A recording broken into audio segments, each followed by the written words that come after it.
ಚಾಮುಂಡೇಶ್ವರಿ ಕ್ಷೇತ್ರದಲ್ಲೂ ಸಿದ್ದರಾಮಯ್ಯನವರು ಹೀನಾಯವಾಗಿ ಸೋಲ್ತಾರೆ. ಯಾಕೆ ಸೋತರು ಹಾಗಾದರೆ ಸಿದ್ದರಾಮಯ್ಯ?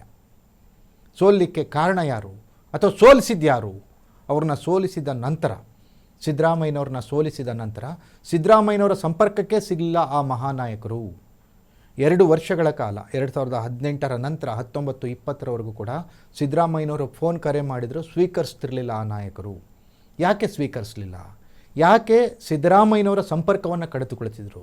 ಆ ಸಂದರ್ಭದಲ್ಲಿ ನೆನಪಿರಲಿ ವೀಕ್ಷಕರ, ನಿಮಗೆ ಸಿದ್ದರಾಮಯ್ಯನವರಿಗೆ ಓಡಾಡಲಿಕ್ಕೆ ಕಾರ್ ಸಹ ಇರಲಿಲ್ಲ. ಅಂಥ ಸಂದರ್ಭದಲ್ಲೇ ಅವರಿಗೆ ಕಾರನ್ನು ಕೊಡಿಸಿದ್ದು KJ ಜಾರ್ಜ್.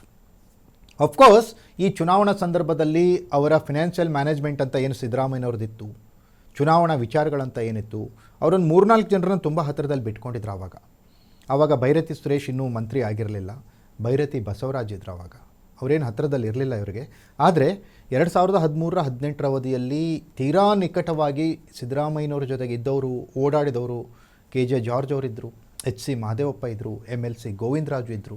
ಇವರೆಲ್ಲರನ್ನ ನಂಬಿಕೊಂಡು ಚುನಾವಣೆಗೆ ಇಳಿದಂತಹ ಸಿದ್ದರಾಮಯ್ಯನವ್ರಿಗೆ ಶಾಕ್ ಎದುರಾಗಿತ್ತು. ಅವರ ಸಂಪುಟದ 17 ಜನ ಸಚಿವರು ಕೂಡ ಆ ಒಂದು ಎಲೆಕ್ಷನ್ನಲ್ಲಿ ಸೋಲ್ತಾರೆ. ಅದರಲ್ಲಿ ಸಿದ್ದರಾಮಯ್ಯನವರು ಕೂಡ ಚಾಮುಂಡೇಶ್ವರಿಯಲ್ಲಿ ಸೋಲ್ತಾರೆ. ಆದರೆ ಅದೃಷ್ಟವಶಾತ್ ಅವರು ಬಾದಾಮಿಯಲ್ಲಿಯೂ ಕೂಡ ಸ್ಪರ್ಧಿಸಿರ್ತಾರೆ.